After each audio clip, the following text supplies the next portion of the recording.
Hello बच्चों, कैसे हैं आप। आशा करता हूं कि आप सभी ठीक होंगे। मैं डीके सर पीएससी चैनल में आपका हार्दिक स्वागत करता हूं और आज मैं लेकर आया हूं जीवन सूत्राणी पार्ट 3 का अर्थ। तो आइए ये श्लोक देखते हैं और इसमें 8वां 9वां और 10वां श्लोक है इस पाठ का। 8वें श्लोक में यक्ष के द्वारा 7वें प्रश्न, जो 7वां प्रश्न था 7वें श्लोक का, उसमें जो प्रश्न पूछा था उसका युधिष्ठिर सम्यक उत्तर दे रहे हैं। धान्यानामुत्तमं दाक्ष्यं धनानामुत्तमं सुतम लाभानां श्रेयः आरोग्यम सुखानां तुष्टिरुत्तमा।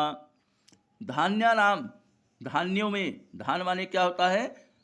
अनाज। ये 7वें श्लोक में मैंने आपको बताया था।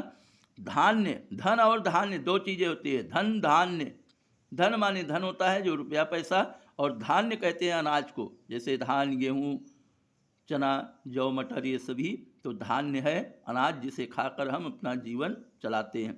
तो धान्यानाम उत्तमम, अनाजों में उत्तम, दाक्ष्यम माने कुशलता, अनाजों में उत्तम अनाज कुशलता है। धनानाम उत्तमम श्रुतम, श्रुतम कहते हैं वेद को, और वेद माने होता है ज्ञान। धन में उत्तम धन ज्ञान है। लाभानाम श्रेयः आरोग्यम, लाभ में श्रेष्ठ लाभ निरोगता होती है।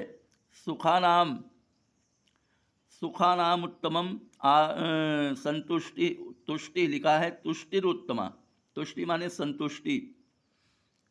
और सुख में उत्तम सुख क्या है? संतुष्टि।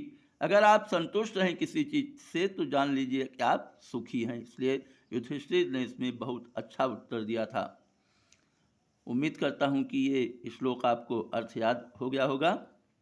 और 9वां श्लोक है, किम नु हित्वा प्रियो भवत् किम नु हित्वा न शोचत् किम नु हित्वार्थवान भवत् किम नु हित्वा सुखी भवेत्। कहते हैं किम नु, नु माने निश्चित रूप से, निश्चित रूप से, किम माने किसे, हित्वा माने छोड़कर, प्रियो माने प्रिय, भवति माने होता है। मनुष्य निश्चित रूप से किसे छोड़कर सबका प्रिय हो जाता है। किम नु हित्वा ना सोचत, सोचत मतलब शोक करना, और किसे छोड़ने पर शोक नहीं करता है। किम नु हित्वा अर्थवान भवत, अर्थवान माने धनवान, धनी, निश्चित रूप से किसे छोड़कर मनुष्य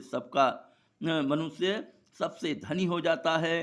किम नु हित्वा सुखी भवेत, और किसे छोड़कर सुखी हो जा, क्या छोड़कर सुखी हो जाता है। अब इसमें 10वें श्लोक में इसका उत्तर दिया गया है।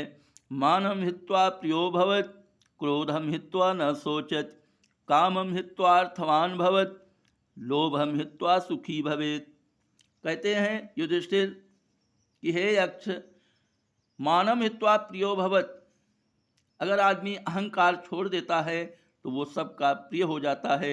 और बच्चों, बात ये सभी एकदम सत्य है कि अगर आप किसी से अहंकार नहीं करेंगे और अपने मान सम्मान की नहीं सोचेंगे तो आप सबके प्रिय बनेंगे। क्योंकि अगर कोई दो शब्द डांट भी देता है आपको, और अगर आप उस पर ध्यान नहीं देंगे तो वो बाद में वो व्यक्ति सोचेगा। इसलिए कहा गया है, युधिष्ठिर ने कहा है कि अहंकार को मनुष्य, क्योंकि ये अहंकार ही है कि अगर हमें किसी ने डांटा तो मैं उसका प्रत्युत्तर जरूर दूंगा, लेकिन अगर आप प्रत्युत्तर न देकर उसको सहन कर लीजिए तो आप उस व्यक्ति के अवश्य प्रिय बन जाएंगे। तो मानम हित्वा प्रियो भवत, अहंकार को छोड़कर मनुष्य सबका प्रिय हो जाता है।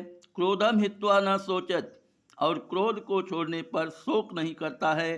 कामम हित्वा अर्थवान, कामना, इच्छा, इच्छा को छोड़ने पर मनुष्य धनवान हो जाता है। लोभम हित्वा सुखी भवेत, और लालच अगर छोड़ दे तो वो सुखी हो जाता है। क्योंकि लालच ही है जो कि और अधिक धन एकत्रित करने की आदमी सोचता है।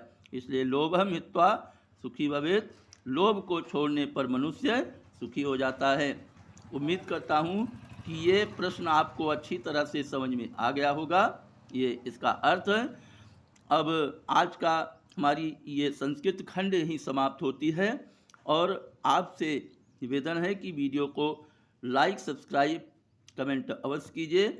और अगली वीडियो में आपको इसमें पाठों के अंतर्गत पूछे गए प्रश्नोत्तर के विषय में हमारा वीडियो होगा, इसलिए वीडियो को अवश्य देखिएगा।